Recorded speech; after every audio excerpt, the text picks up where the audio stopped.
तो अब देखिए, India gets unrestricted rights over eastern rivers, Pakistan western rivers पे, है ना, अनरिस्ट्रिक्टेड।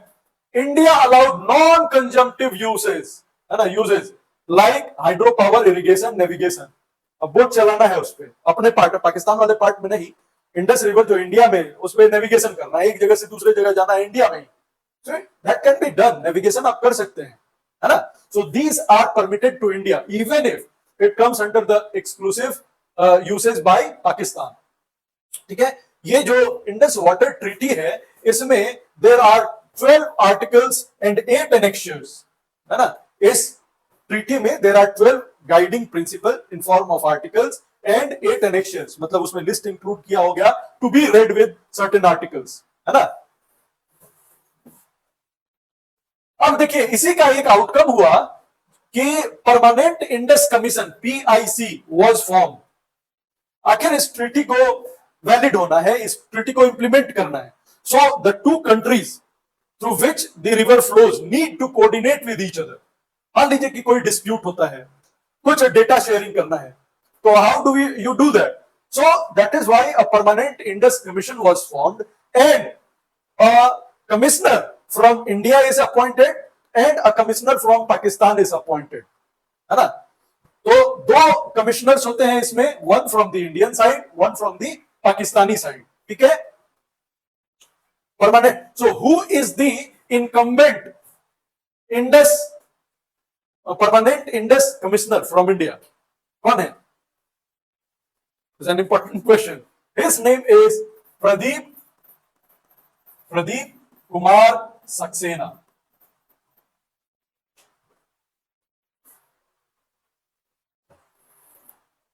प्रदीप कुमार सक्सेना। अगर यही पूछ लिया जाए, जैसे कि आपने जाना कि पाकिस्तान साइड से who signed the agreement, so general Ayub Khan, है ना। तो मतलब पाकिस्तान साइड से अभी इनकम्बेंट परमानेंट इंडस कमिश्नर कौन है? उसका कमिश्नर पाकिस्तान साइड से, हिज नेम इज मोहम्मद मेहर अली खान, सैयद मोहम्मद मेहर अली खान, ठीक है। सो ये परमानेंट इंडस कमीशन का पर्पस क्या है? पर्पस है कि डेटा शेयरिंग करना, डिस्प्यूट्स को रिजॉल्व करना, इंफ्रास्ट्रक्चर रिलेटेड जो डेवलपमेंट्स होने वाले हैं उनके बारे में डिस्कस करना। So this commission meets at least, the commissioners from both the sides meet at least once every year, और वो अल्टरनेट करता है, एक साल पाकिस्तान में मीटिंग होती है, एक साल इंडिया में, फिर अगला साल पाकिस्तान में, है ना, फिर उसके अगला साल इंडिया में, ऐसे अल्टरनेट होता है।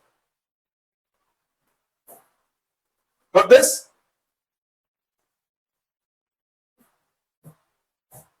ओके, तो ये सब तो हम लोग डिस्कस कर चुके हैं।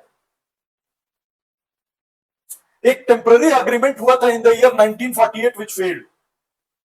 So therefore they needed a long term stable agreement. अब ये अग्रीमेंट हुए 65 साल हो गए। कब हुआ था? 1960 में, और अभी क्या है? 2025, मतलब it's been 65 years and this is the first time the treaty has been put in abeyance from one of the sides, ठीक है। ये पहला कॉन्फ्लिक्ट हुआ है उसको लेके। इसके पहले जो कॉन्फ्लिक्ट हुए थे वो, मतलब उनका रिजोल्यूशन हुआ, है ना, विल डिस्कस अबाउट देम, है ना। लेकिन एक टेम्पररी एग्रीमेंट जो है 1948 का, जो फेल कर गया था, that necessitated a permanent solution in terms of the Indus water treaty brokered by the World Bank. अब देखिए, ये ट्रीटी जो है वर्ल्ड बैंक से जो ब्रोकर्ड है, that treaty is registered in the UN, United Nations international laws.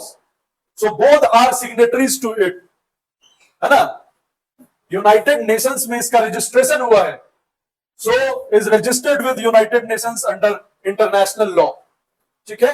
And how are these treaties which fall under international law guided? क्या guiding होता है फोर्स उनके बीच पीछे? So that comes under Vienna convention governance, है ना।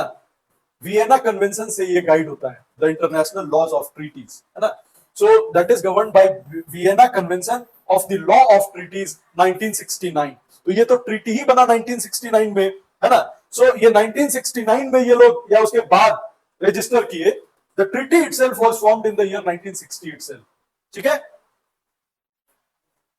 अब देखिए ये वियना कन्वेंशन जो है उसका आर्टिकल नंबर 26 इट सेज पैक्टा sunt servanda, है ना, which is a legal maxim, Latin maxim. पैक्टा जो है वो पैक्ट है sunt servanda. That means treaties must be performed in good faith. So for any treaty to perform, to exist, what is essential? Good faith. But at present there is no good faith between India and Pakistan because of the state-sponsored terrorism by Pakistan. Clear? A World Bank acts as a third party monitor, है ना? ये third party कोई conflict होता है तो ये as a third party resolve करने की. सो क्या इसके रिगार्डिंग इंडस वाटर ट्रीटी में इससे पहले कॉन्फ्लिक्ट्स नहीं हुए, डिस्प्यूट्स नहीं हुए? जरूर हुए. You must have heard about Kishan Ganga project,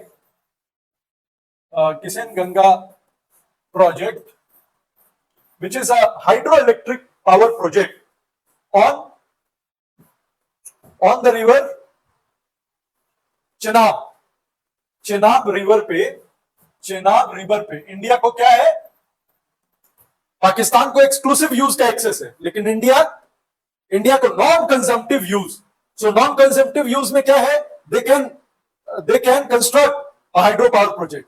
So India is constructing the Kishan Ganga hydroelectric power project for generating 330 megawatts of hydroelectric power plant.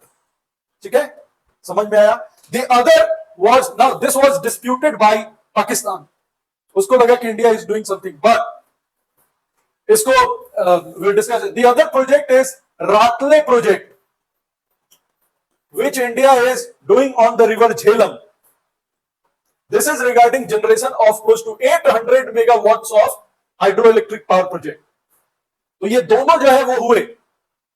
और जो अब मान लीजिए कि ये डिस्प्यूट हुआ, पाकिस्तान कॉन्टेंट कि नहीं हम ये गलत हो रहा है, ये ट्रीटी के अगेंस्ट है. So where does this dispute get resolved? तो पहला is, first stage is PIC, permanent Indus commission. ठीक है?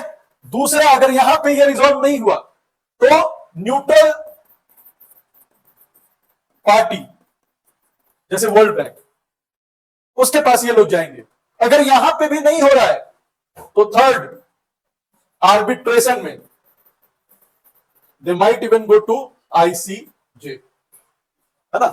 सो this project Kishan Ganga was cleared by neutral party and The Ratle project was cleared by arbitrator, है ना? Arbitrator जो है दोनों कंट्री के कॉन्सेंट से अपॉइंट किया जाता है. टर्म्स एंड कंडीशंस में ही बता दिया जाता है कि हमारे बीच का आर्बिट्रेटर अगर डिस्प्यूट होता है तो कौन हो सकता है, तो पहले ही डिसाइड. तो आर्बिट्रेटर जो है they is allowed the Ratle project with certain requests for modifications, है ना? But these projects were allowed. Got this? Kishan Ganga project किस नदी पे? झेलम नदी पे, सॉरी चेनाब नदी पे, और Ratle project on Jhelum river, both being the western flanks of the river Ganges, western part, or and under exclusive usage control by Pakistan.